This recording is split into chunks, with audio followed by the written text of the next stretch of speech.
Hey, check this out.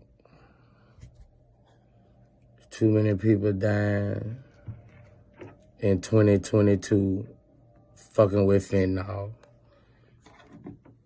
If you're gonna be an addict, you might need to go back to crack. Crackheads live longer than anybody. You still see them around. That fentanyl shit is way stronger. If you can't shake it, go back to crack. You're gonna be funnier. You're gonna live longer. Food for thought.